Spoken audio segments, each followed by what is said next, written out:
जयश्री राधे। आनंद आशुलिपि पत्र का अंक 3, प्रतिलेखन संख्या 2, गति 80 शब्द प्रति मिनट। प्रारंभ करें। महोदय, दूसरा बड़ा प्रश्न मूल्य वृद्धि का है। हम मूल्यों की स्थिति के बारे में चुपचाप नहीं बैठ रहे हैं। हम ऐसा कर नहीं सकते। मुझे उस गहरे कष्ट का पूरी तरह एहसास है जो मूल्य वृद्धि द्वारा सभी को, विशेषतः कमज़ोर वर्गों जैसे खेतिहर, मजदूरों, बंधी आय वालों आदि को होता है। लेकिन जो लोग भय का संचार करने की कोशिश करते रहते हैं, उनके कथनों से हमें अपना विवेक नहीं खो देना चाहिए। वे मूल्य वृद्धि को तीव्र मुद्रास्फीति की भूमिका मानते हैं। हमें तथ्यों को सही ढंग से समझना होगा। हमें जानना होगा कि वास्तव में किन कारणों से कितनी वृद्धि हुई है। 2 दिनों के आंकड़े मेरे पास हैं। 18 जुलाई 2001 को समाप्त होने वाले सप्ताह को, जिसमें थोक मूल्य सूचकांक 1 वर्ष पहले की अपेक्षा 4% ऊंचा है। दूसरे आंकड़े 25 जुलाई को समाप्त होने वाले सप्ताह के हैं और इनमें थोक मूल्य सूचकांक गत वर्ष की अपेक्षा अधिक है।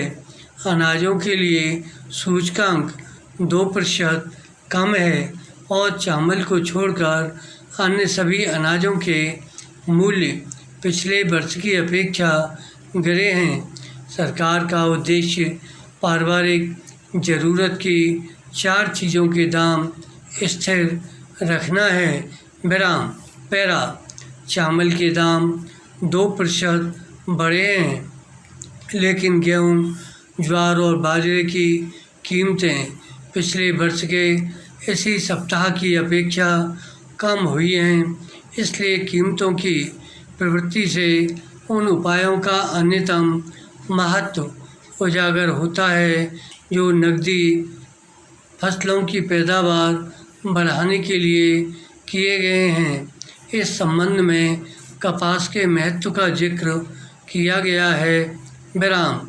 अतीत में इनमें से कुछ के प्रति लापरवाही बढ़ती गई थी और अब हमें अनुसंधान तथा अन्य उपायों का विस्तार इन तक इसी प्रकार करना चाहिए जैसे हमने गेहूं के मामले में किया था।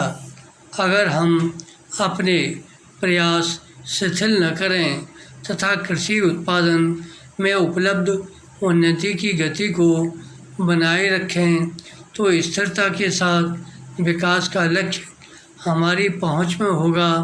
किसी ने यह भी कहा है कि विकासशील अर्थव्यवस्था में मूल्य चढ़ते ही हैं, और यह बात उन्होंने बड़े अच्छे समय पर कही है।